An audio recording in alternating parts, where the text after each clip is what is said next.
4 દિવસ અગાઉ માંગરોળના પીપોદરા જીઆઈડીસીમાં લૂંટારુએ યુવતીનું ગળું ચીરી નાખ્યાનો મામલો સામે આવ્યો હતો. કોસંબા પોલીસે 2 પૈકી 1 લૂંટારુની અટક કરી છે. યુવતીના ગળે ચપ્પુ ફેરવનાર મંગલપાલની હાલ પોલીસે અટક કરી છે. આરોપી પાસેથી ચપ્પુ કબજે લેવાયું છે.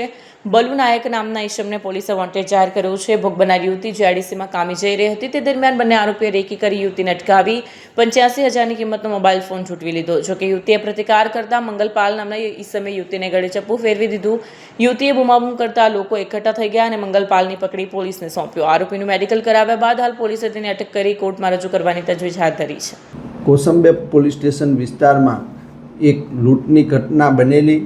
આ ઘટનાની વિગત એવી છે કે ભોગ બનનાર પોતાના ઘરેથી જે હળપતિ વાસ પીપોદરામાં આવેલું છે ત્યાંથી રાધે સિલ્વર સોસાયટી જે જીઆઈડીસીમાં તેઓ કામ અર્થે જઈ રહ્યા હતા ત્યારે કાચા રસ્તા ઉપર 2 આરોપી આવેલ.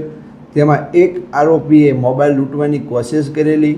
ભોગ બનનારે પ્રતિકાર કરતા આરોપી મંગલપાલ ઉપેન્દ્રપાલે ચપ્પુ ગળાના ભાગે મારી દીધેલું અને મોબાઈલ ઝૂંટવી લીધેલો.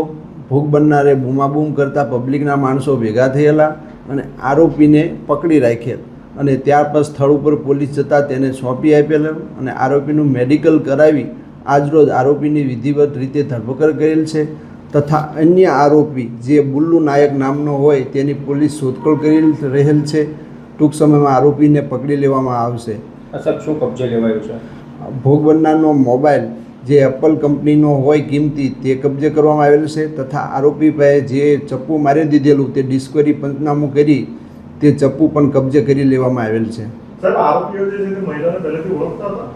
ના, આરોપી મહિલાને પહેલેથી ઓળખતા ન હતા.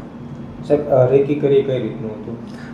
ભોગ બનનારના જણાવ્યા મુજબ આરોપી 2 દિવસથી એ રસ્તે ઊભો જે ગલ્લો હોય ત્યાં એને જોયો હતો એટલે ભોગ બનનારને શંકા છે કે આ અમારી રેકી કરી રહેલો હતો અને મારી પાસે એપલ કંપનીનો મોંઘો મોબાઈલ જોઈ જતાં તેને આ ઘટનાને અંજામ આપેલાનું ભોગ બનનારે જણાવેલ છે. બંનેનો કોઈ ગુનાહિત ઇતિહાસ આરોપીઓ? હાલ બંનેનો કોઈ ગુનાહિત ઇતિહાસ જાણવા મળેલ નથી.